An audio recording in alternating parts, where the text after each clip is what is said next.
Today's episode of This Week in Startups is brought to you by Mandrill, the best way to send transactional email from the people who make MailChimp. Sign up today at mandrill.com. And by ShareFile from Citrix, secure file transfer built for business. Visit sharefile.com, click on the microphone, and enter TWIST for a free 30-day trial. And by AWS Activate. It's easy to start and scale your business with Amazon Web Services. Check out free resources like one-on-one office hours with AWS Solutions Architects and much more. Learn more and sign up at aws.amazon.com/activate. Hey everybody, it's Jason Calacanis, and this is This Week in Startups. Today on the program, we're going to do Jason's Shark Tank. Yes, that's right. It's our own version of Shark Tank. 6 entrepreneurs will pitch, myself and the pitch doctor himself, the master of pitching. Tyler Crowley is back on the program. It's going to be an amazing episode. You're going to learn how to present your ideas crisply, cleanly, and effectively. Stick with us. That's what it's all about, man. They said money is the root of all evil. What? Funny how it feeds my people. Yeah. We ain't gonna live like equals until we get the money, spend the money, and defeat you. Yeah. Money is the root of all evil. What? Funny how it feeds my people. Yeah. We ain't gonna live like equals until we get the money, spend the money, and defeat you. Hey everybody, it's This Week in Startups, the show where we talk about entrepreneurship, technology, creating companies, and we've been doing this for over 400 episodes, 5 years running. And in the early episodes, my friend Tyler Crowley would do, actually you were the engineer originally on Calacanis Cast. You did all the technology. Yeah. Then you came in front of the camera and you did insights from Tyler and were involved in the news roundtable. And then you left me like a year ago to go to somewhere. Yeah. Sweden? Yeah. Switzerland? Where are you? Stockholm? Stockholm. Yeah. Stockholm. You've been living in Stockholm, but you're back and you're here in the U.S. And so we thought we'd take advantage of that and bring you back on the program to help us, do a Shark Tank. Yeah. We've done it many times in the past. Like the good old days. Like the good old days. And if you're new to the program, you probably don't even know who Tyler Crowley is. You can follow him on Twitter, Steep Decline, at Steep Decline. All right, listen, twist list. This is something I haven't talked about a lot because, frankly, we had so many people on the twist list that we were kind of trying to keep it secret. But if you go to thisweekinstartups.com/twist list, TWIST list, you can figure out and learn about becoming a super fan of the program. There's a bunch of different levels. Basically, you donate a little money to keep the lights on here, and then you get on a secret email list called the Twist List, where 250 or so super fans talk about entrepreneurship in the show all day long. It's really a lot of fun, and you get a bunch of other benefits out of being a member of the Twist List, like being an executive producer. You can come to a brunch that we host every year. You get to be on Ask Jason or Shark Tank. Discounts to the events, all that other great stuff. So go to thisweekinstartups.com/twist list and support the program, starting for as low as $2 a month. Thisweekinstartups.com/twist list. All right, so let's get right to it.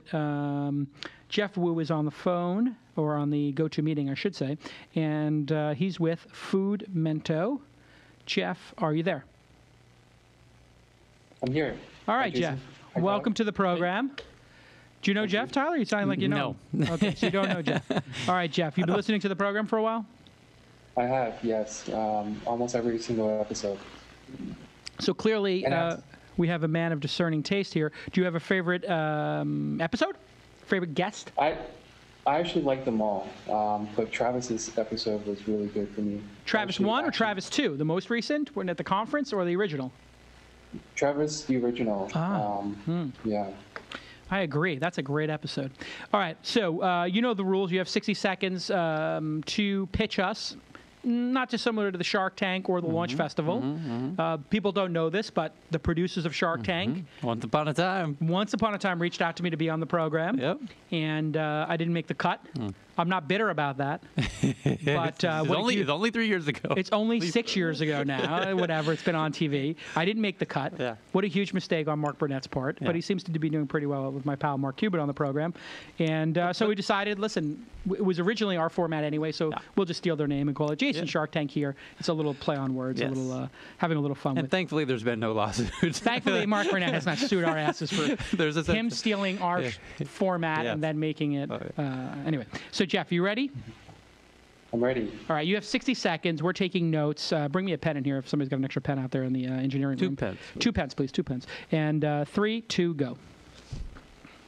Great. So Fumento is a mobile platform for dishes and the people who love them. So it gives you access to over 10,000 local favorites in over 35 cities around the world. And that's as of today.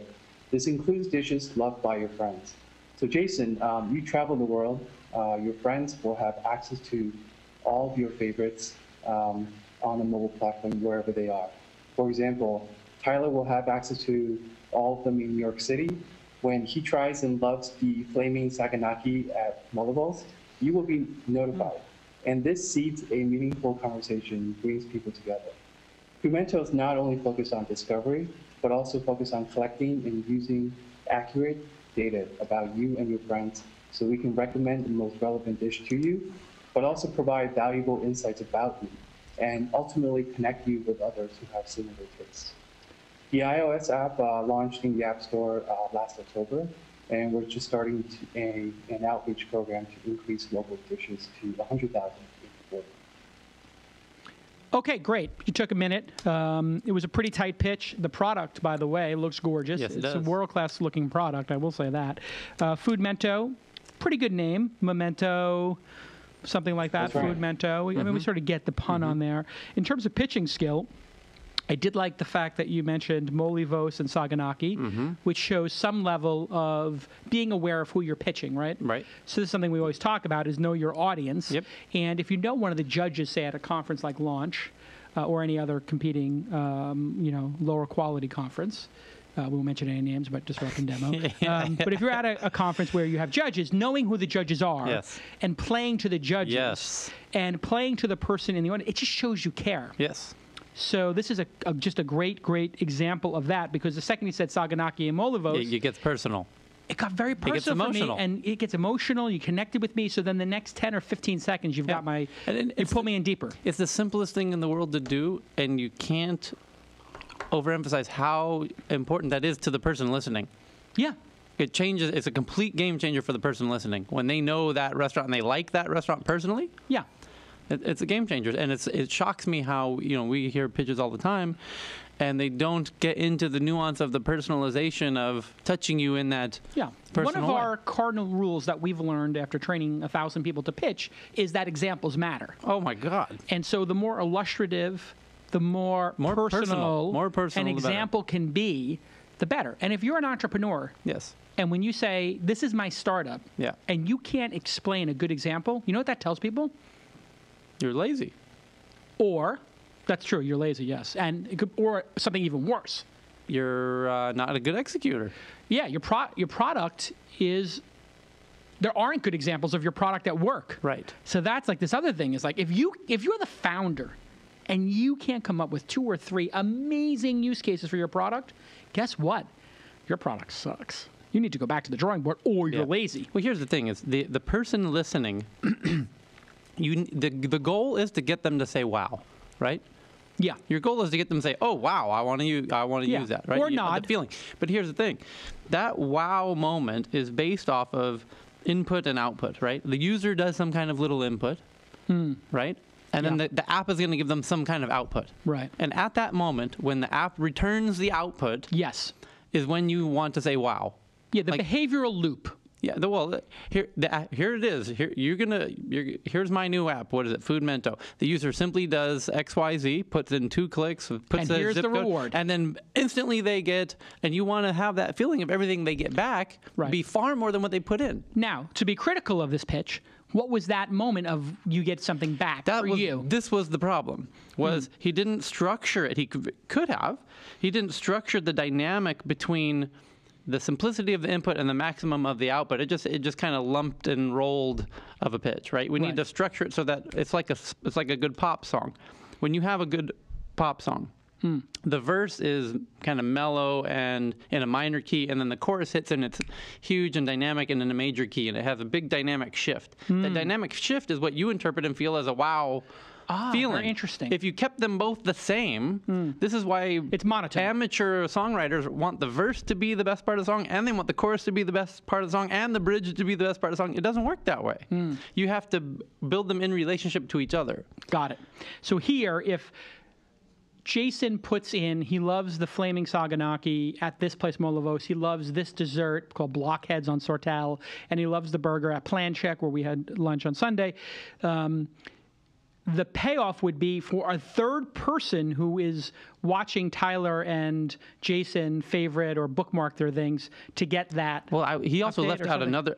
There's another character in the story that we didn't even get to hear or address, which is the restaurant owners and why they would love this. Yes, because then they know what people are keying off of and what they like and how to remarket to them. Right. So that was sort of left out. So overall, what would you give on a score of 1 to 10, the pitch and the product? There's huge potential in this. As you know, we went to lunch the other day, and I proposed something not wildly different from this. Yes. And you wish this existed. Yes. And we are two foodies. We went to a fantastic place, by the way. Plancheck on Sortel. Fantastic. Great burgers. Yes. Yep. There's definitely something here. There's definitely a room to innovate here and do something fantastic. And he seems... So pitch and idea. Pitch... No 8s. Was not so great. Okay. The pitch was... 1 to 10, no 8s. I'll give it... I'll give the pitch a 7. Okay. Solid 7. Very solid 7. If you're doing the no 8s. Yeah. And then idea... With a couple tweaks, it's a quick 9. But it's currently as presented. Currently as presented, I would say 7.5. Okay, I was going to go 7.7 on both. I thought it was a solid pitch, and I thought it's a solid idea. You know the one little tweak I want to make to this. Well, of course, yeah. And so this could be a 9 so easy. Yeah, and the thing is, the food spotting idea was out there, right? Yeah. That got purchased. Yeah. This idea that you take pictures of individual. I think they're IPOing or something. Food spotting. No, that's Grubhub. That's Sorry. Grubhub, Yeah. right? So there's a lot of activity around. Yes. Not only food, but individual items in the food realm. Right. So when you open up Postmates, I'm not an investor, was supposed to be, but I'm not. That's a whole other story. Yeah. But like in Postmates, they show you like the signature dish as opposed to the restaurant. Like it's like, here's the signature dishes, which is kind of interesting, I think. But so anyway, if you think of it like this, like Uber is making all this money on the fact that people are like, use cabs to get around. Like getting around is something you do all the time and you're willing to pay for it, right? Sure. What's something else you do all the time that people pay for is eating, right? So if you can find a way to carve out some simplicity like Uber did in the transportation realm into this food realm, and get into that interaction. Okay. So I don't know. Maybe I need to work with this guy. Yeah, exactly. In terms of what I like about it is the product is so well designed. If you ask me the design of the product, I give it like a 9. So I think it's like a really great designed product. But I'm a little concerned about the use case not being strong enough, and something we've already seen have what I would call moderate success in the field. We've seen moderate success for this idea, but not major breakout success. There is the graveyard in the food realm, like music. Yeah, it's like the music or the health space where like just as everybody is attracted to it, and like the Siren song, there's a lot of rocks on that beach. So Jeff, we're going to give you one question here to give you a little chance to rebuttal, which is, why is this different than food spotting and everything else in the world? Do you have some other secret plan that makes it differentiated? Yeah, so this is more like Foursquare for dishes. So, for example, for me, I've loved over 1,000 dishes in 35 cities, and that's impossible for me to remember them all. And people ask me for recommendations all the time. Now I just tell them, just follow me on Fumente. They have access to everything that I've loved anywhere in the world. And this ultimately provides an easy way to connect my friends and myself, as well as a local and a traveler. So, so the potential for travel is. Yeah, I'll be honest.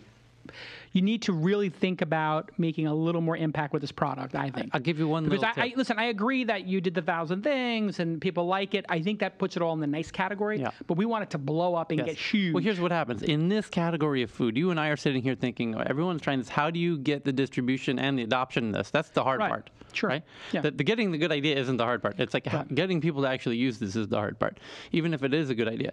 And in that case, it's like, how are you going to leverage Facebook and everything? Well, one thing is all these restaurants are dying to collect Facebook likes, right? Like every restaurant owner understands Facebook, and they would love to get more Facebook likes. So if this was a Facebook-like competition, and his liking of the dish was integrated with Facebook, so that when you do like the dish, it shows on your Facebook wall that you did it, and those restaurants, now you have... Yeah, now you're getting into the third person in this. Like, right, the restaurant owner. What do they get in it? What do they get out of it? Right, but they're going to need something big out of it, or this might be DOA. All right, listen, here we go. Food Mento. Everybody check out Food Mento. Jeff, thanks for coming on the program. Well done. Thank you. Good job. I hope that was helpful. We'll see. Well, what we got to do is, producer Gina, take a note. We should do a like a 6-month checkup or a 1-year checkup even. We'll be here next year. So let's do a 1-year checkup on these companies. That would be a great way to see, people on Shark Tank, what the impact was. So, and actually, we could even look back to previous Shark Tanks. That's not a bad idea either, Gina, if we're looking for an interesting idea for a show. Well, here's an interesting idea for you guys. Mandrill, transactional email from our friends at MailChimp. What is transactional email, you ask? It is the email so that when Food Mento gets somebody to register and they want to validate their email address, it sends them an email that says, click here to validate your email. Or Jason bookmarks Saganaki, and Tyler has on his app that he wants to get email alerts of when I bookmark new stuff. He gets that. Or a friend request. Jason friended Tyler or asked Tyler to be his friend, whatever it is. And I've been a good friend. Have I been a good friend, Tyler? You just bought me an amazing lunch. What are you talking about? I know, but sometimes I feel like you've brought so much to my life. Have I been a good enough friend? You got to get over to Stockholm. I guess that's it. I mean, but have I been a good friend? What are you talking about? Friend? Are you kidding?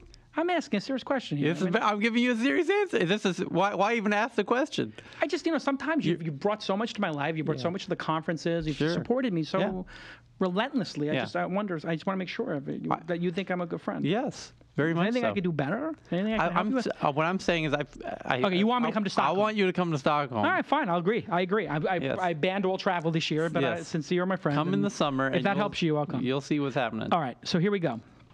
Pricing is incredible for Mandrill app. 12,000 emails a month are always free, and you, after that, only pay on a usage basis. There's no feature gating, so you get to try all the great features. The pricing is incredible.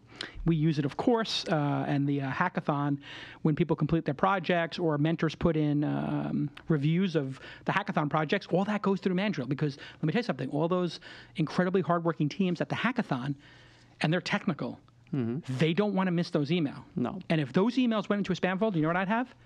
I'd have 1,000 hackers, developers being like, why are you not using Mandrill? Your thing got in the spam folder. You could easily solve this by But no.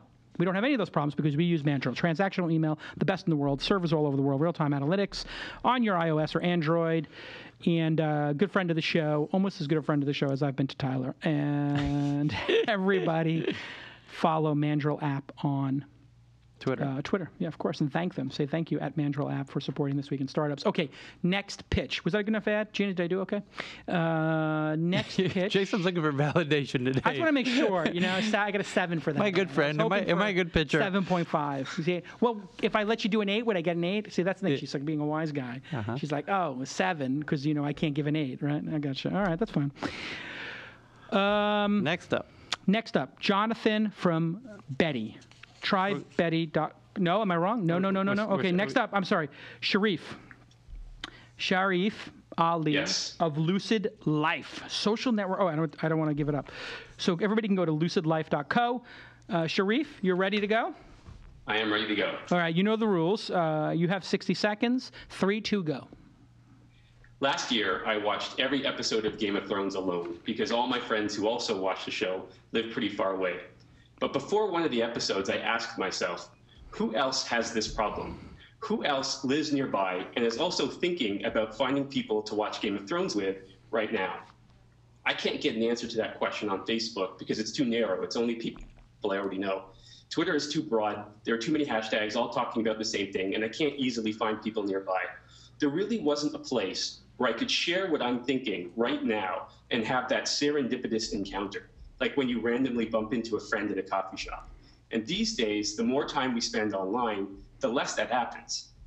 But what if we could reproduce that experience in an app? Lucid Life is bringing serendipity back. We compare your thought in natural language to other people's thoughts, find which ones are similar, and bring everyone together in a chat room where they can filter who they interact with by age, gender, or location and have a meaningful conversation. Okay. There you go. Well Wow, done. I was confused. Okay, I'll tell you why. Yeah. No, I know why. There was not a definitive problem here, and it was buzzword bingo for the first half, right? It was a lot of setup and not a lot of showing of the product. It was a lot of telling, not showing, yes. which is a cardinal mistake. Yes. And it got interesting in the last 15 seconds when you mentioned serendipity and the sort of grouping of people by age. So this is a great example of... It was like a French film. It was like a little confusing for the first 3 quarters, and then right at the end, okay, then the end made sense. Yeah. Okay, is that an insight? No, not really. Not really. That's an analogy more than anything else. All right, so go ahead, Tyler. You tell us. It was exactly that. It was like I would thought it was going to be about finding people to watch TV with, and I was like, this is kind of a crazy app. And then all of a sudden, he pivoted halfway through the pitch into this other thing. Right. And the name Lucid Life. Yeah. What do you think of that? I don't quite see the connection. Right, I had a hard time with the connection of what Lucid Life is. Branding is big. Like you infer like what the meaning that somehow the name of the app implies what the app does, right? Right. And so when I heard the app Lucid Life, I was trying to figure out if it's like somehow spiritual, right, or like really philosophical, or I just read into that name a whole bunch. Right. And then he said, "Oh, this is to try to find people who." To watch Game of Thrones with was the example. Right. So then I immediately put it in the category of there's all these second screen apps. Right. But it doesn't seem like this is a second screen app either. That's it's more right. like a chat app. Right. To find people to talk about things. So the branding's off. Yes. The pitch is a little bit off because it wasn't. It was very off. It totally missed you. Your mind went in a different direction than where he really wanted you to go. When this is just a matter of rehearsing it. Like tell me how you would take this, and if this is the kind of thing where at the launch festival, I'd say take these guys on the side and rebuild. This is the kind of project where it would be like that. A rebuild project. So tell me the rebuild project. The rebuild is sit down and then say, okay, what do you want Jason, in this case, to think at the end of your presentation? The investor, the consumer, the press, what's the one point you want them to think or understand or feel at the end of the presentation? So I want to ask Sharif, what would you hope we would think at the end of the presentation? Serendipity. That's the key word for us. So what we're really trying to do is allow people to share what they're thinking and find other people who are thinking about the same thing at the same time. Okay, then you need to start your pitch with that. Right. With an example of No, exactly what he just said was fine. You can say exactly that. Okay. And then we have to find, as we said in the last pitch, the most creative use cases around that. And the use cases need to be wowful. Right. And there was this, why wouldn't you just use Twitter or Facebook for that? So when a pitch immediately gets into, when a pitch leaves, here's what our product does really well, and goes into criticizing other platforms, that's when, for me, I lose it a little bit because I'm like, well, we haven't even gotten to know your product in the 60 seconds, and already we're talking about why Twitter and Facebook are bad at this. Right. You know, I find that's sort of dangerous territory to go into. Right. Well, you and I have seen this many times. If you're going to refer to existing products, do it in a positive context, like Twitter is amazing at this, and this other app is amazing at this. Wouldn't it be great if we took the best of both of those and put them together? Or we all love Twitter for these reasons, but we frequently find you're going to have a hard time meeting new people on Twitter. It's not the place to meet new people. Right? Going to a hashtag for Game of Thrones, you have no context, and it's very. You wouldn't just start a random conversation with somebody at the Game of Thrones hashtag. Like, actually, that's actually a pretty good one. Right. You wouldn't do that. The key is to work backwards, like his serendipity point. Right. Like, if that's what you want them to feel at the end, then we need to restructure this whole thing to achieve that goal. And then once you feel like you've made a pitch that does that, you need to test it. You need to sit down with people, pitch it, and then say, tell me what do you feel right now? Like, what's the point of this? And then listen to them pitch it to somebody else and hear what they say. Because right now, he's probably shocked that we're so confused. But it's only... And because he's the entrepreneur who's been in the thick of it. Right. The other thing is, if you asked people at the end of the pitch, which I do frequently at the launch festival, I asked them, how many people here would like to try this product? Right. And boy, is that the litmus test. Yes. Because you very quickly either get everybody, 1/3, 2/3, no thirds. Right. And the other thing we do in the rehearsals at the launch festival, because we do 3, 4, 5 rehearsals with each company in the 5 weeks before the event, after somebody gives a pitch, we ask the people in the room who are also learning to pitch to tell us what the product does. And this is a case where if you ask people to tell them what the product does, they would say, I think it lets people have chats with people they don't know. Right. Right? It's sort of like AOL chat rooms is what the impression I get, but maybe a little bit better because it's going to group them. Right. So anyway, let's give... so here, one thing. That you could touch on the emotional point by saying to Jason, don't you love it when you meet somebody new who also happens to share a passion for poker, and Teslas, or the Knicks, Knicks, yeah, and Bulldogs, right? So at that moment you feel something. It's very personal. So he missed the opportunity to do something personal with which we heard about from the first one. Right, we talked about in the last one. And then you're already like, yeah, that is, and then say, well, did you know that there's right at this moment 4 people nearby who like not only the Knicks and Bulldogs, whatever, and then show it on the app and be like, look, boom, here it is. These are 4 people. This also has a chicken and egg kind of problem as an app getting to the business side, not the pitch of product density. Like, there being critical mass because there are so many topics in the world. Yeah. That I could see this being a ghost town or being very random topics. Ah, yes. Where huge chicken egg problem here. You have something like SB Nation as an example, right. Which is like every sports team, and there's Posting and Toasting. They went out and I think bought the best Knicks blog, and I go to Posting and Toasting, and they'll have one sentence that says "Open Thread Knicks Game," and then 600 comments, right? So it's kind of interesting. All right, Sharif, you've heard our feedback. What are your thoughts? Yeah, so I mean, the intent behind the structuring the pitch the way it is was really to put myself, or to put everybody who's listening, in the mindset that I had when we came up with this idea, right? So that's my way of expressing the problem in a very personal way. This is where the idea came from, and that's really what the first half of it was. Why I had this issue, why I couldn't solve it with any of the existing networks. Maybe I should build something to solve that problem. That was the intent. Okay. And I also want to comment on the branding, Lucid Life. I want to explain what that means a little bit, because I do think it matches our concept. It's very similar to lucid dreaming, right, where you're in control of your dream. So we want to say is take control of your life. Don't sit around and wait for other people to contact you. Go out and find them. Be proactive, right? Lucid Life. Go out and find what you want in the world. Don't wait. So that's really the intent behind the name and the brand as well. All right. Listen, I think you have a little work to do on this one, the critical mass issue. I'm not crazy about the brand, I'll be honest. And I think in terms of the design of the app, it looked okay. Not tremendous, not bad, but okay. So you could do a little bit more on the, I think, the design side. And I would also try to tighten up. Has this been market yet? Are you in market or no? For a few weeks, yes. For a few weeks. How is it going? It's going pretty well. We've had a lot of interest. We have thousands of Facebook likes. We have new users, new downloads every day. So I guess, what about the critical mass issue? Are you putting the topics in there and saying we're going to have, these are the 20 topics of the day, or are you just leaving that up to the audience? We don't do that today. We really think the niche for this company, before we hit that hockey stick growth, is going to be any kind of live event. And so that's also part of the reason why I talked about Game of Thrones, because in those types of scenarios, TV shows, sporting events, you have a large number of people who are all thinking about a very narrow range of topics. They're more likely to have collisions in their ideas, and you're more likely to find people on the app. And my thesis is, if people have meaningful conversations once or twice or 3 times, they're going to start to come back. All right, I agree with that. So here on a branding basis, what I would do is there was a company here in Los Angeles called What's Hot Now, and they were trying to sort of follow trends and make merchandising on them. I think they're out of business, I think.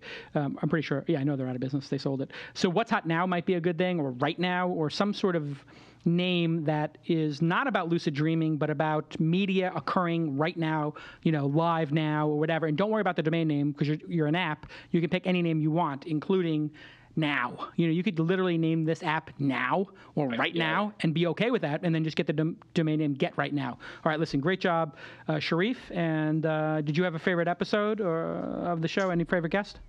Yeah, I mean, I've been watching this show since the beginning. My favorite guest was Odea Resi. Oh, okay, really? Wow, that's great.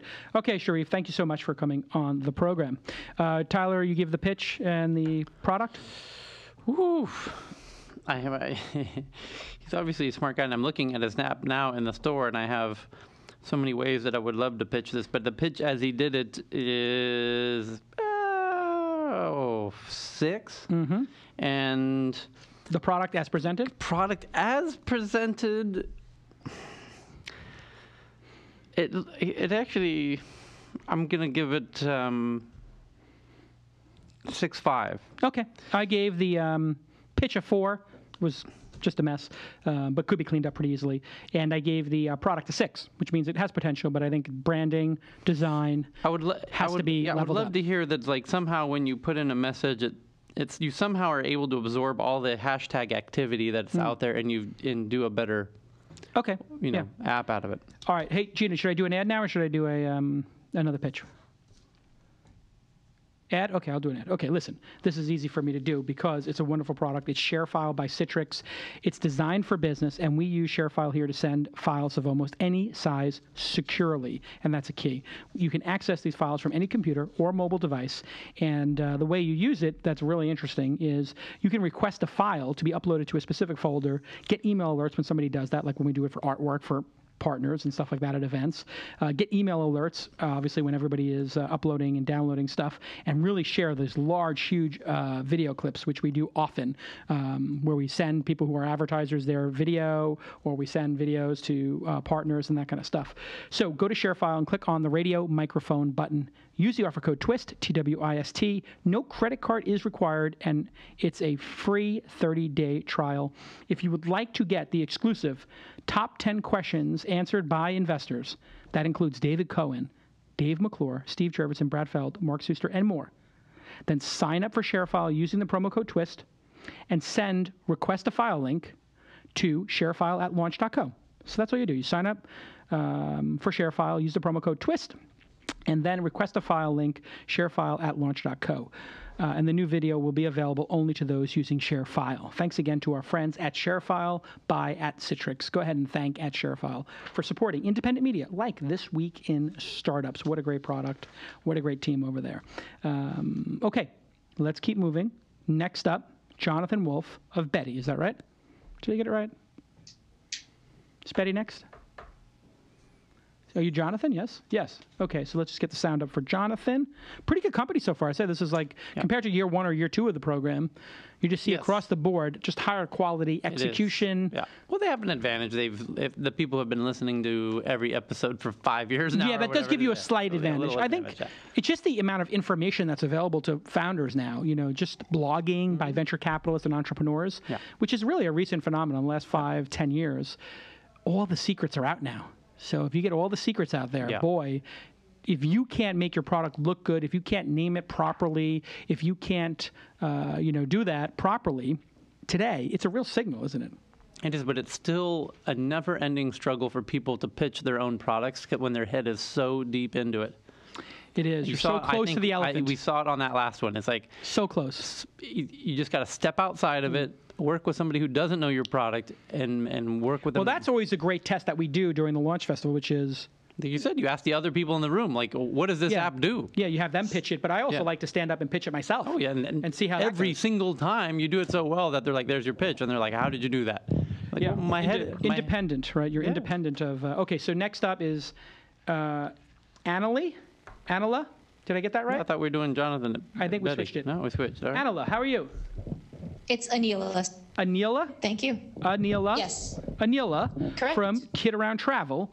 Are you a fan of the program? Have you listened to any episodes? I always like to ask that. I am. My boss turned me onto it just a few months ago. So yeah, just new to it, but enjoying it. Oh, great. Awesome. And do you have a favorite episode yet or a favorite guest?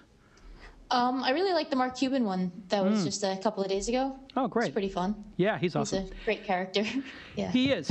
Usually people who become rich and famous and powerful, they stop talking, and he's the opposite. He became rich, famous, and powerful, and he kept talking. All right. Anila. I got it right? Anela? Yep. Anila. Go ahead. 3, 2, go. Sure. KidAroundTravel.com is a travel guide and scrapbook mobile app for tweens. Kids today, just like adults, are glued to technology. Knowing this, the Kid Around Travel app aims to get kids to look up once in a while on vacation. The app provides information about kid-friendly destinations in a particular city. Kids can now actively participate in family vacations by choosing the attractions they visit instead of just being dragged around. The app also empowers kids to be the keepers of their family vacation memories by allowing them to use their iPods and smartphones to capture and store photos and journal entries. The end result is a digital record of the vacation, which can be printed as a keepsake or gift. So where do you want to kid around first? Okay, wow, that was great. So it was a very clear pitch to me. Yeah. And as a parent, it really spoke to me because I have a 4-year-old now. She wants to go to Paris. She likes talking about possible We were talking about travel with her yesterday. We were? Yeah. What were we talking about? Sweet. I asked her, have she been on an airplane? She goes, I've been on an airplane many times. Oh, yeah, I've been on it many times. Like, where'd you go? And she's like, New York. Yeah, 4 years old. Yeah. So anyway, and there is this issue. So it hits on two things. One, parents and travel is a very emotional, evocative issue, right? Yeah. You want to take your kids traveling, you want them to be worldly. So there's a lot there, right? And parents, when you bring up kids to parents, you immediately have their attention. Yes. Because every parent wants the best for their child. And they will spend any amount of money and time and effort to, the good parents, and which is 99.9%, will do. I'm leaving the deranged, crazy ones out. They'll do anything. And this is an issue of, she really got me with the looking down on their phone and not participating in the vacation issue, because it is becoming an issue for everybody that you go on vacation and everybody's just on their phones. You're like, why are we in Hawaii? Why are we at this dude ranch if everybody's on their phones playing Angry Birds or whatever it is, right? And so I just went on a vacation where there are no TVs in the room.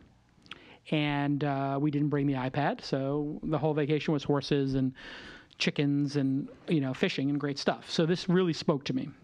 And I love the idea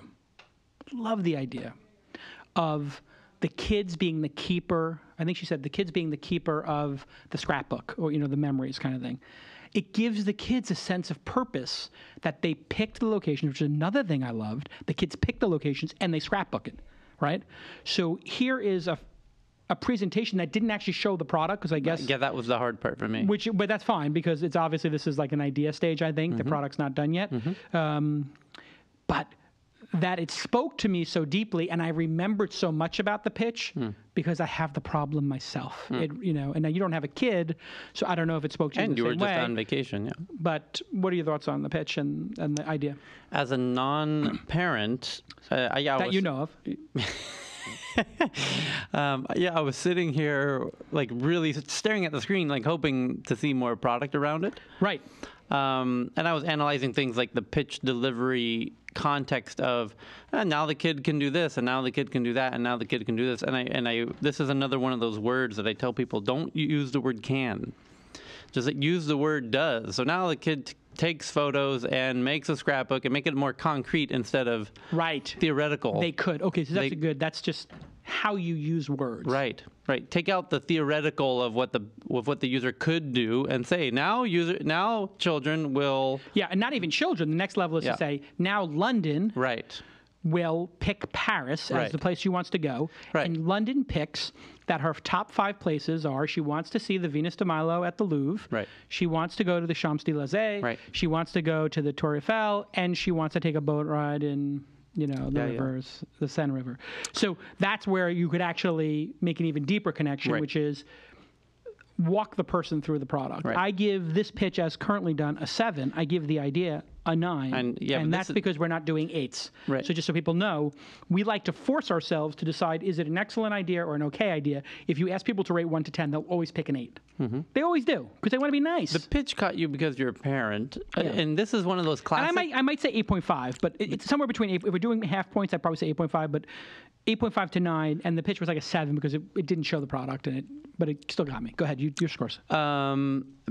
I'm gonna be harsh on the pitch score, but this is one of those classic cases where it's much better to have a good idea and a low pitch. It's very simple much easier to fix a pitch than an idea. Correct. Yeah, like you can fix a pitch in an hour. It'd take you months to fix the idea. So, or you have to throw the idea away because it's not a good idea.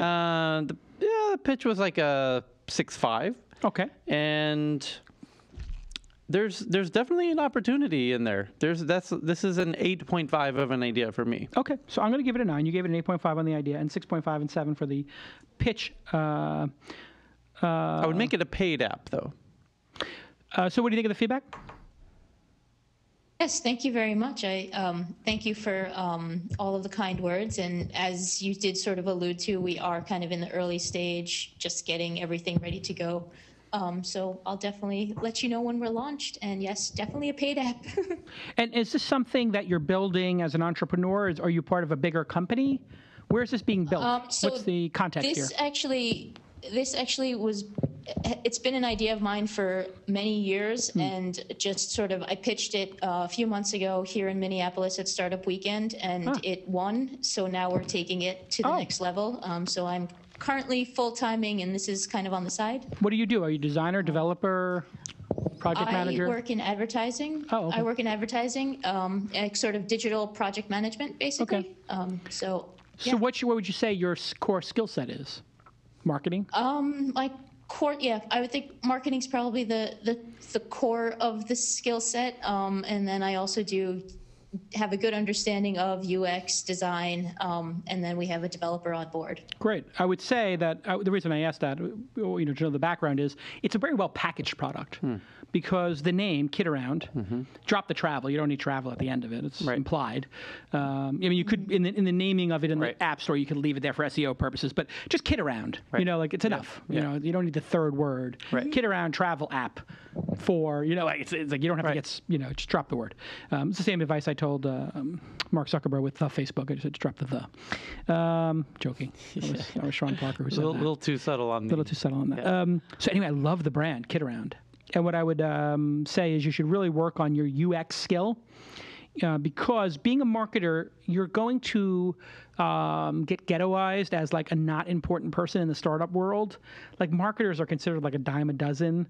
Like they're not, for better or worse. Listen, and I'm a packaging, marketing, branding guy, and I'm saying that. But if you know how to make the wireframes and you know UX really well, then people are going to, and when I say people, investors, employees, partners, investors, the whole gambit of people, the press, they're going to respect you a lot more, especially as the founder of the app. So if you can really say, I know how to use whatever, wireframing tool it is. Balsamic. But whatever, there's a million UX Pin. There's a bunch of really good ones out there now. There's like many past Balsamic now. Like there's 5 or 6. That's my friend Peldy. So we're gonna, all right, well, listen, I'm not saying Balsamic's bad, but I'm just saying, like, I've seen some of these other new ones that are just like, wow. They've really just taken it to the next level on some of these things. What do you use for UX, by the way? I'm curious. Wireframing. Using Adobe Illustrator, but I have experience with OmniGraffle and Balsamic as well. Good. So listen, you just keep working on those skills and get the hell out of Minneapolis, St. Paul. No offense to Minneapolis, but you have a great idea, and this idea you will have tremendous support for if you join Techstars, Y Combinator, AngelPad, any of these. I think you could get into an accelerator with this idea, especially if you have a developer as a partner, possibly. I think you can get into an accelerator based on where you're at. I would accept it, certainly. I think it's, and consumer's hard, but this is a consumer that parents will pay for. I would love to pay $10 to unlock the Paris pack. I also love the because idea if you're going to Paris, you're spending thousands of dollars. You just took the idea out of my head. It's so like $10 to really make it more awesome. It's just easy. It's no brainer. Right. I'm trying to think of other really fun, cool things that you could add of value into there other than the child making this album. What are the other? You just got to find those moments of value. Well, that's a good question. What are the other moments of value that you want to add? What else do you see as a feature in the product? Oh, sorry.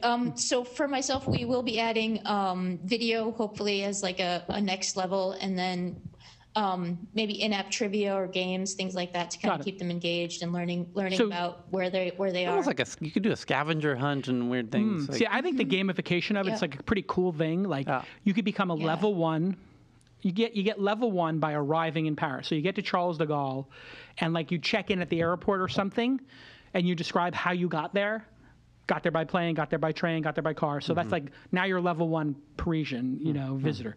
Level 2 is you get to one of the, major monuments. Level 2 is you get to 3 of them and you eat a croissant, Or level 4 is you answer a quiz about, the Louvre and who made the cube, and when was it added, kind of thing. So I just love this, and I love if parents could play along. So if you could actually hold the phone and put your hand in between it, and like on one side, you each picked your answer. So if London had the phone or the tablet, and we just put our hand here, and you sort of cover your answer, and she, when was the Eiffel Tower built? She picks her answer, I pick my answer, boom. And then if we both get it right, we go to the next one. If not, we see a video of it or something. So I love the idea of the gaming. Wow, that could be amazing. All right, listen. Keep listening. And Kid Around Travel, you can go to twitter.com/kidaroundtravel. Well done. Thank you. Next up is Jay. Jay, are you there? From Fan Harvest.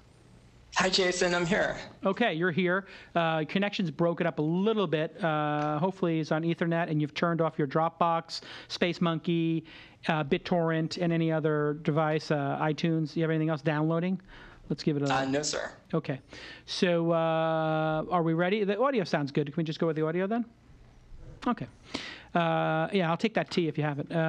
So next up is Jay from Fan Harvest. You know the rules. You have 60 seconds. 3, 2, go. Hi, my name is Jay, and my company is fanharvest.com. FanHarvest is a service for professional digital marketers that take their brand's message directly to the Facebook followers of their competitors, or any audience they choose.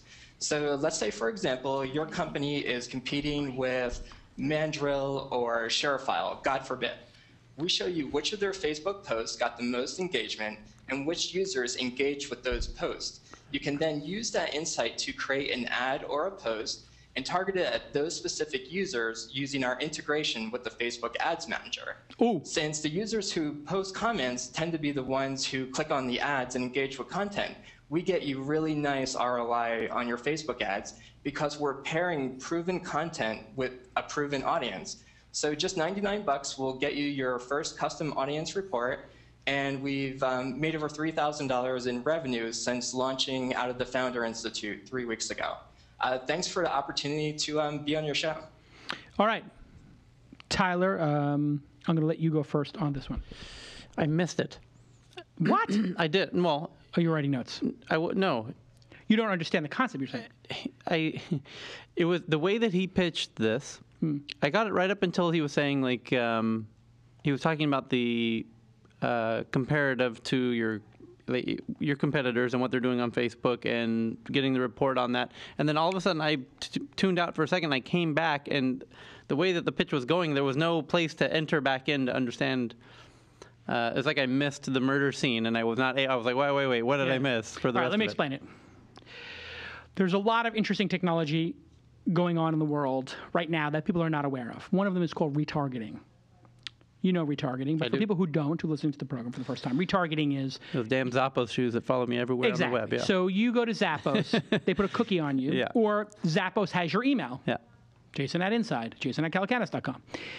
They upload their email list to Twitter or to Facebook or to Google. And they say, anytime this person with this email address or with this cookie comes to the site, show them an ad for this pair of New Balance that we know they like. And so what happens is the best people to advertise to are the people who've already come to your site and shown some interest. So it is wildly efficient if you have a small amount of money to spend it re-advertising to the people who've already browsed your store, as it were.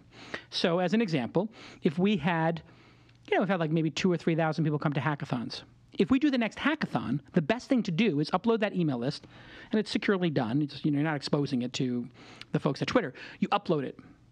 Then on Twitter, you could reach just those Twitter handles with the hackathon, which means you could pay a larger price for it because there's a smaller number of people. You're not fishing, with the known quantity. It's spear fishing and not shotgunning, yeah. Yeah, something. Yeah, there's a better analogy, but yes, there's some analogy there. Anyway, what this does is it looks at your competitors. So let's say it was Inside. And we know that the perfect Inside user is somebody who's used Reddit, Alien Blue, that app, or Circa, or Flipboard, or Zeit, or Pulse, or, Editions, whatever it is. He goes to their Facebook page, gets all those users, puts them in a database for me, and then allows me to target ads to just those Facebook users. That's brilliant. That is brilliant because now you can't do all the followers, I don't think. We'll ask that question in a second. Like I couldn't do all 500,000 people who liked Flipboard's followers, but the people who are commenting, he can figure out who they are pretty easily because their URLs are there. Right. Now, if they're commenting or liking something about Flipboard, they're Flipboard's best users. So you can go in and steal Flipboard's best users and advertise to them. It is sinister and brilliant. The pitch was clean. The product is gorgeous. Fan Harvest, for me, as a pitch, is an 8.5, and as a product is a 9. So I think this is a big deal. Now, Jay, did I explain it correctly to Tyler what's going on and what you're doing? Perfectly, Jason. In fact, you can pitch it for me. Okay. Did I miss anything in how I pitched it, or did I get it right? Because No, you got it 100% dead on. Okay, great. So then we have it right there. That makes it a good pitch, right? So it's a good pitch if the target audience, which is me, a marketer, understands it clearly.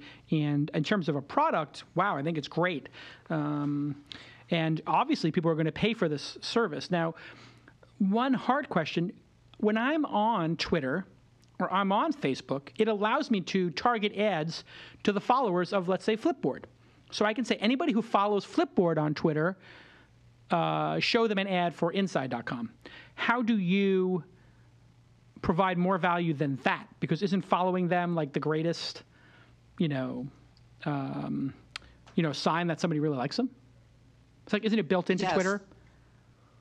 So on Facebook, just because you like someone's Facebook page doesn't mean you're engaged. We're really looking only at people who like specific posts and commented on specific posts. So we can drill all the way down to, if you only wanted to show an ad to 100 people that commented on one specific post, then we'll do that. So that's kind of how we're adding value to the Facebook Ads Manager. Got it. Okay, so I understand.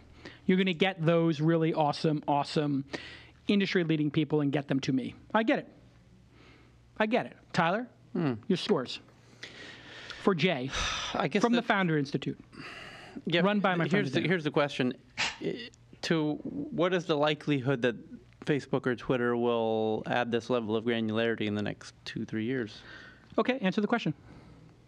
So they could. The thing is, they're going at mass scale, so they have like 1 billion users. So we're always going to be able to roll out features and add value ahead of them. So we're already looking at the next features. But that's our advantage. We're smaller. We don't have to serve 1 billion users, and we can roll stuff out very quickly.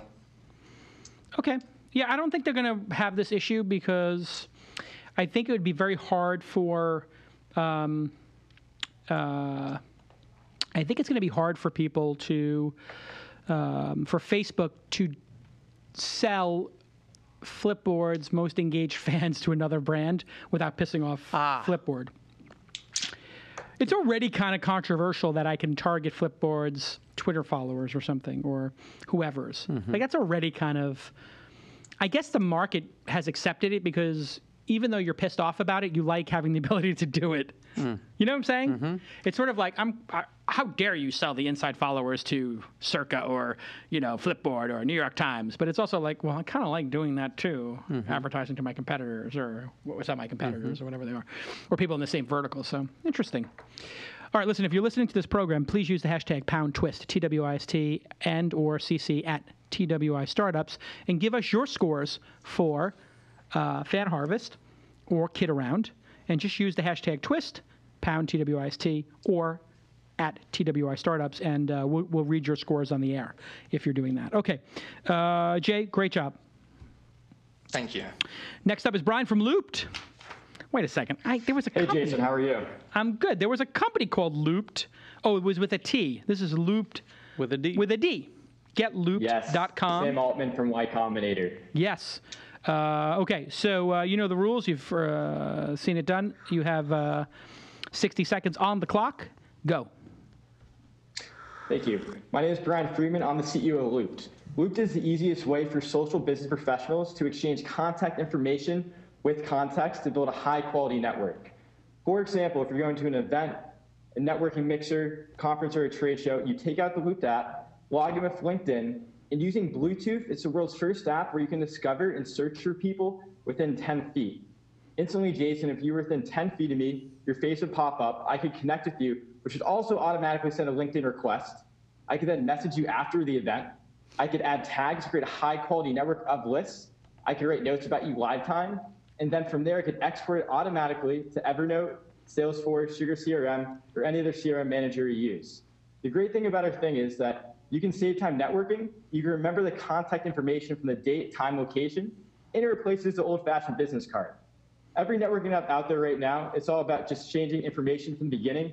We want to help people exchange easily, foster, and build the best relationships possible. And that's Looped, Connections Reimagined. All right, Tyler, I'll let you go first. So you don't know this, so I'm involved in a project that's quite similar now that the low-powered Bluetooth is kind of the hot new thing, and especially in 7.1. What do they call that? Low energy Bluetooth? LTE? No, LTE is not LTE. BLE. And in fact, it's really only because of the most recent update, 7.1, that this is really doable and runnable in the background. It was not. This really wasn't even doable even a month ago. Is that correct, Brian? That is correct. The timing is perfect. We actually hacked it, so it did work in the background, but now it's all official. So let me just ask one question here that wasn't clear to me. We exchange information. How close do we need to be, and is there some... Do I just randomly collect information of people I'm walking by, or how does it exactly work? You have to have both have to have the app. So it's an opt-in. So we want to make it where yourself is the actual filter. So you have to be within 5 to 10 feet of the person. And only one of you, because using BLE, would have to go to Discover mode, searching for nearby people. So for example, if I search for you, your phone could be in your pocket, your face would pop up. I could send a request, and then you would receive a request to say, do you want to connect to Brian, or do you want to reject him? And that way you can ensure that you have a really high-quality network. So pretty much you can walk through the event, everyone connects to you, end of the event you go and you request everyone that you want to connect with, and then you can chat with them, and then you can put it right into your CRM system. You don't have to worry about any manual typing or anything that you did in the past. So it's interesting. You know, there's been a bunch of proximity apps. Highlight was one. This is a bit different, though. But this is different for a business purpose. Well, no, I don't mean in that case. I mean because it's based on Bluetooth and what people that are actually near and around. Yeah, Highlight was based on maps, geolocation. GPS. Yeah, GPS. So because we were both in the same proximity, so when I would drive home, when it first came out, I would drive home from Culver City to Brentwood, and it would be interesting to see who I passed in the Highlight app. It was just completely random. Like on the 405, you pass these 7 people. It's like, who cares? Yeah, but it was a battery killer for the most part, and that was one of the main issues. Yeah, they've solved it, I think, since then. But yeah, so would you use this product, Tyler? Do you have a need for this product? I'm involved in a similar project. Oh, in Stockholm? No, based in LA. So there is something here, you think? I think absolutely there's something here. I think this is somebody's going to win here, if not multiple people. And in fact, I think LinkedIn and everybody else is going to integrate Bluetooth. There was Bump, right? Like, so Bump was to trade contact info. Right. And that was based on like a subliminal audio thing between 2 phones. And then there was also, we had somebody who applied to the launch festival who had a wristband that you would wear during events. And when you shook hands, that was the actual contact. This is the Holy Grail. Oh, wait, that is him. No, is that him? Is that actually, yeah. That is you. Oh, wait, whoa, you didn't show the, Brian, you didn't show the, So the wristband, we're doing a big press push in a month. Oh, and sorry. For right now, we just launched our soft. It's okay. There we go. We're going to launch it on Twist. It's a big deal. Okay, good. Memory made right here. Oh, I like it. Okay, so we'll have there is a hardware component to this as well. But this is the Holy Grail where none of that is needed. You don't have to physically bump with the person. It's just no. But I don't want to spoil it. But actually, like if you were at an event and you give out wristbands and people shaking hands, there were people waving it. You know, so some interesting things could be done. Yes. But anyway, what did you think of the pitch, and what did you think of the product? You obviously like the product. I'm guessing you're going above 8. Yes, I'm in love with the idea, and he did a really fine job of pitching it. Very clear, very succinct. Okay. So both above 8? What do you 8.5, 8.5? Yeah. What do you think? Idea-wise is 9.5. Wow. Pitch-wise, 8.5. Okay. I am not sold yet on the idea. Oh, you're crazy. Okay. But I'll tell you what. Yeah.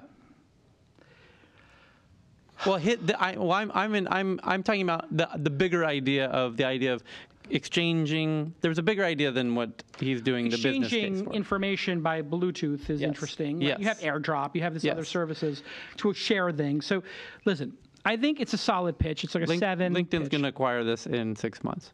They did for Card Munch, right? And Reportive. These were both ways of collecting contact information, organize them. I think that I think the pitch is a solid 7.5. I think the product right now is like a 7. I am wondering if this is going to be worth the average person's time to install the app and remember the app, and if it's going to provide enough value, because I think the trading of contact information, it's been done through business cards. The beauty is you don't have to remember the app ever again once you install it. I guess, but it's just a hurdle, is my point. And you do have to make sure that it's loaded in the background. No, not anymore, you don't. That was the big change 2 weeks ago. Wait, Brian, you don't have to have the app loaded in the background? So you need the app, but you could basically, the app could be closed. It doesn't matter. The second you open it, essentially, you're within radius of people and they can find you. But if you don't have the app open, can people find you or not? It's dormant when it's dormant. So currently they don't, but technically we could. Okay. I think it might be a pricey issue, but yeah. Okay. So listen, it's super interesting. There's something there. Yeah. I don't know if trading of contact information is actually. I agree. There's something bigger than what. But I don't know, what is it? What is the thing that Bluetooth and devices being close to each other? I'm not at liberty to discuss. Okay, so the company you know of, maybe you. There's a bigger. I think that. You have ideas, I guess, as well, Brian. No, so obviously, but we were talking to the founders of Bump. They've been helping us out. And their big thing was that with contact info, it wasn't high frequency, it wasn't high value. That's my point. Moved over to pictures and I agree. They've moved over to pictures and videos. And there's a lot of other, it's basically it's a starting But did that work for them or not? What happened to Bump? Were they sold? They got acquired by Google for that idea for $30 million about like 5 months ago. All right, so it was like I think there's something even cooler and bigger than maybe photos. Maybe for a patent or two. Yeah. All right, listen. I agree too, yeah. I'm going to give it straight 7s across the board until it comes out with a better killer app, which maybe they have. But I think it's a pretty solid start. I mean, if you were asking me about product execution as well, I think, boy, this is beautiful too. So it's pretty well executed. Yes. The pitch to me, I have to say, I really like the when you talk about, we're analyzing pitch and idea, and one of the other huge factors is like the person or whatever. Yeah. I am really impressed with the individual in this case. Like this is. You can feel the passion. You can totally feel it. All right. Listen, Brian, very good. Next up, Jonathan from Betty. And we're coming around the horn here, folks. I know it's been an hour, but hopefully this has been really, really engaging to people. Okay. Jonathan, batting cleanup. TryBetty.com. 3, 2, go. Let's go. While working at Jigsaw and Salesforce, I worked closely with salespeople and recruiters and saw firsthand how much of their roles revolved around scheduling. While there's no shortage of scheduling products out there for them, the problem is these solutions aren't integrated into their existing workflows and require the recipient to do extra work. If you're like Jason and you have people bending over backwards to meet with you, you're fine. But if you're not, you have to make it as simple as possible to schedule a meeting with you, and you want to be able to do it fast. That's where Betty comes in. Betty is a personal scheduling assistant that allows you to schedule completely with an email without any of the back and forth. With Betty, users can simply insert their availability seamlessly from their calendar into the body of an email, and all the recipient needs to do is just click on a time in the email, and instantly the meeting is scheduled. Experience for yourself how effortless scheduling can be at TryBetty.com. Okay. It's like Tout, which I'm an investor in, full disclosure, in terms of it lets you live in Gmail. Yes. So you don't have to change anything. That's right. It's like Tout or Reportive, which I was an investor in, which is bought by LinkedIn, in that it just adds a couple of buttons to Gmail. One button, yeah. 1 button, 2 button, who knows? And I know because I installed it, yeah. Oh, you did? Okay, yeah. Great. So it is incredibly well designed. It solves a very specific problem, which is a great, what we call in the business, a wedge strategy. You get a wedge in there. Yes. People really love that feature. I can tell people are going to love this feature. There's no doubt that the people who use this product, the churn is incredibly low. So if they successfully get this installed and they successfully get one meeting scheduled with it, I don't think that you uninstall this you may forget about it, but you don't go and uninstall and say this is annoying, which is what Tout has the same thing. Like if you use Tout a couple of times or you use Reportive a couple of times, once, twice, 3 times, you're going to stick with it unless you forget about it for some reason. And when it goes away, you might even be like, where did my Reportive go? I used to have this thing on the right-hand side. It was a full column of information about contacts. I really liked it. So anyway, putting that aside, I think the pitch was clear, crisp, concise. Going last, let him pick up on a couple of the tips that we gave earlier. So I give the pitch a solid 8.5. I give the product a solid 8.5. And the only reason I don't give it a 9 on the pitch or a 9 on the product is because it's a very simple wedge product, right? It's not a full solution. Right. It's a tiny little thing you would say that the same, solves a real problem. But would you not say the same about Reportive at the time? Well, I guess I could say that about Reportive, except Reportive had like maybe 10 features at the launch. Like it really had their last 3 tweets, it had their last Facebook post, and it had 5 or 6 different social networks, and it had the ability to edit it, and it had the ability to write notes about a person. So they did come up with multiple features. Now, he might have multiple features he just didn't get to in the 1-minute presentation. That's possible. But I liked it a lot. I think it's a really good start, and I like the branding. Because, hold on a second. I do like names in branding sometimes, like Angie's List and stuff like that, because it does personalized stuff. But I wonder if a woman would think that because it's Betty and it's scheduling, that would be sexist in some way, because you assume that your assistant would be a Betty, which I think also a Betty might be slang for a hot, sexy. Isn't that like what a wow? Only these are kind of the thoughts that you have when you have a daughter, I guess, because none of this occurred to me. I'm just so cued into the whole sexist thing because of how big of an issue it's been in the last 2 or 3 years for everybody. Yeah. It's really the moment of discussion. I think as entrepreneurs, you really got to think about that in everything you do. Right.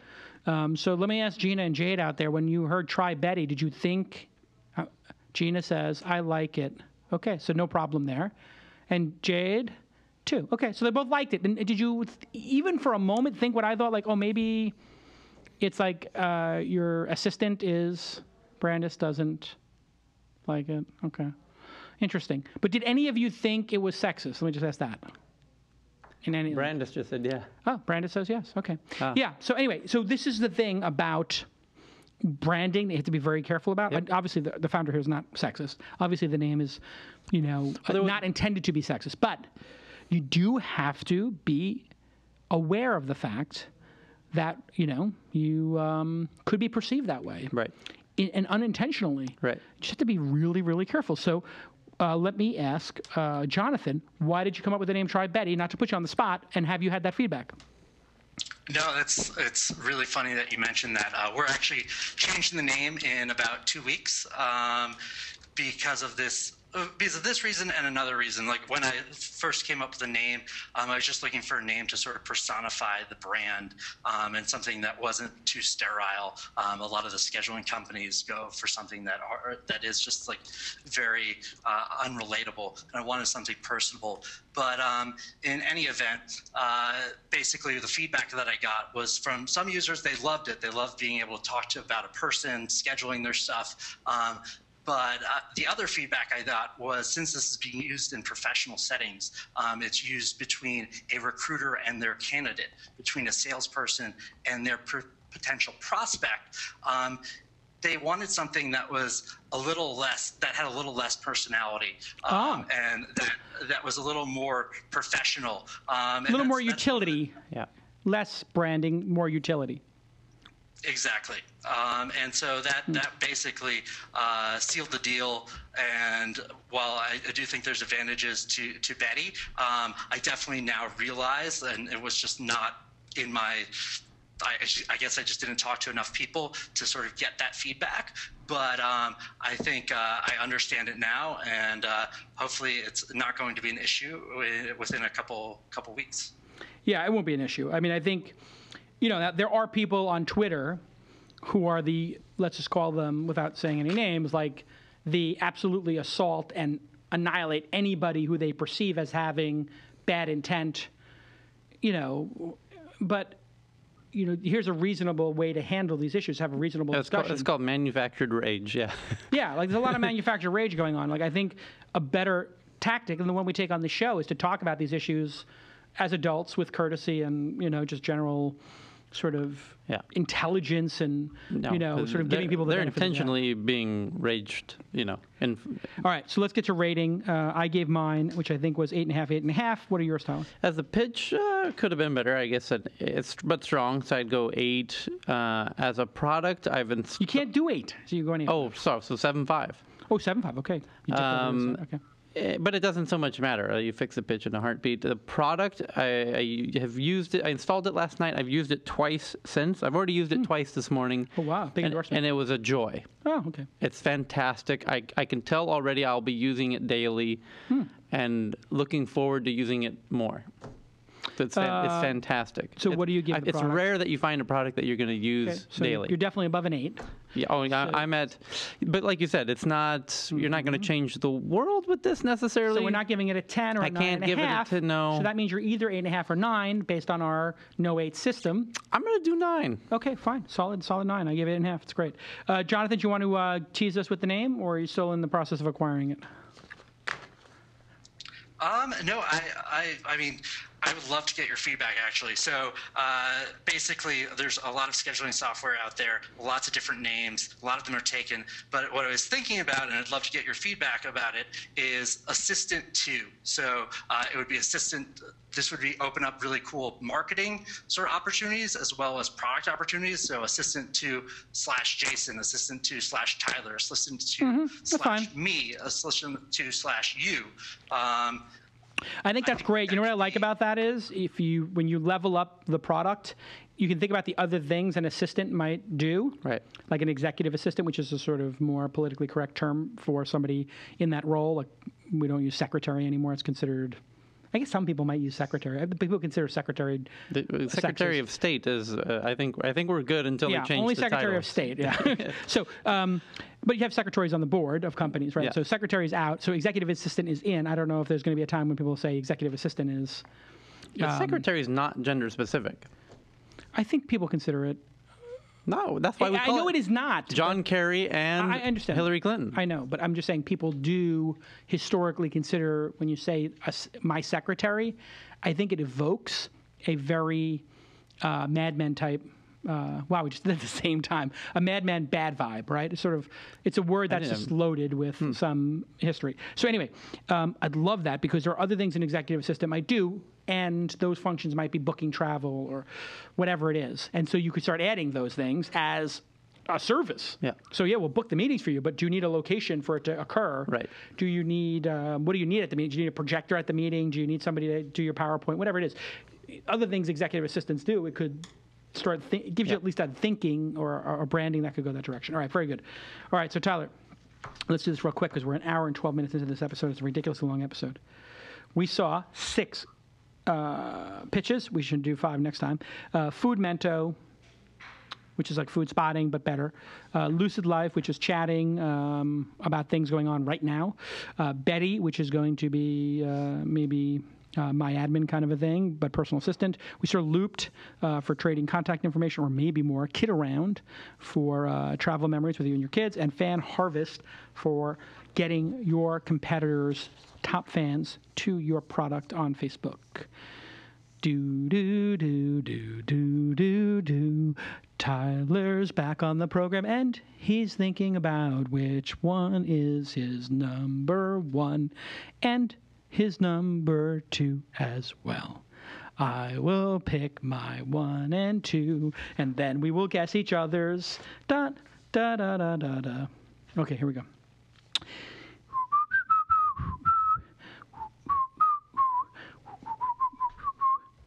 Okay, I'm picking Tyler's, which is going to be really easy for me. Oh, no, it's not now.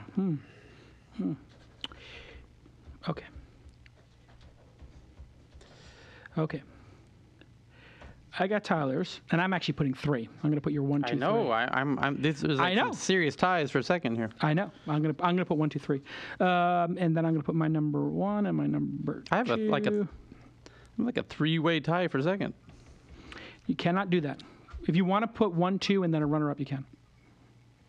You can do 1, 2, 3. I have a tie for third in that case. No. You got to pick. That's the idea of being an expert. There's a tie for third. Have I been a good friend? Have I been a decent friend to you? I worry about that sometimes. I feel like maybe I got the better of this relationship. Yeah. Like, you did so much hard work for me over the years. I mean, I did pay you sometimes. Sometimes I think the check's cleared. But I always worry about that. You sure? Just give me friend? a tie for third. No. Come on. No. I want to. No, I'm not that good of a friend. I want to. You pick. I want to inspire people. 1 and 2. Pick. No, you don't want to inspire. Somebody has to lose. All right. This is not participation, Gen Y nonsense. Here's another way to do it. Pick the 4 losers. No. Just pick your 2 favorite. Number 1, number 2. I'm going to give you 10 more seconds. All right.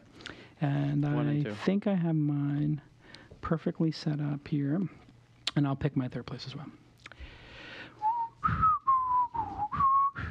Okay. So, are you ready? Did you pick mine? You got to write them down, Tyler, so you have proof. Okay. Hang on. So this is mine. Put yours on the left. Yeah, and yours on the right. Yeah, okay. I'm on the right. Okay, and then I've got you on my right and me on the left. On mine. Okay, here we go, folks. Thanks for sticking with us. Thank you to Brandis, producer Gina, DeMont, Luke, Brandon, for keeping the lights on, Jade and Emily for the events, Andrew on the awesome launch ticker, and everybody go to Twist. This week in Startup /Twist List to see the Twist List program. We'll read off next episode, the list of all the super fans and executive producers. Okay, Tyler. Okay. Tell me. Yeah. What my number 1 and my number 2 are. Some order of. Not some order. The order. I think you probably picked Fan Harvest as number 1. Okay, and what was my number 2? Kid Around Travel. And then did you pick a 3rd for me? No, okay. I didn't, but okay, that's fine. So you got it right, except in the wrong order. I picked number 1 was Kid Around, right, and number 2 was Fan Harvest. Very good. I thought that might be the case. Right. Okay. So very good. You had a jump ball, you knew. I seem to know what you like. Yeah. Yes. And so I'll do you now. Here we go. Go ahead. I think you had a really hard time because you very much liked Looped, Betty, and Food Mento. All 3 of these appealed to you. This is true. However, I think that you liked Looped the best as your number 1 because Looped, I think, because you said there's another company that you know about and you think there's something huge there. Number 2, I felt was Betty because you used it and you loved it. Number 3, I thought was Food Mento because you liked it and you had some ideas around it. So I went Looped, Betty, Food Mento. What did you pick? You swapped 1 and 2 on me as well. Okay, so you had Betty as number 1. I did. Because you've been using it, and Looped as number 2. Yes. All right, well, there you have it, folks. That's what 5 years of working together on the program does. Thank you, ShareFile. Thank you to everybody who pitched. Mandrill, thank you, ShareFile, Mandrill. And we will see you all next time on This Week in Startups.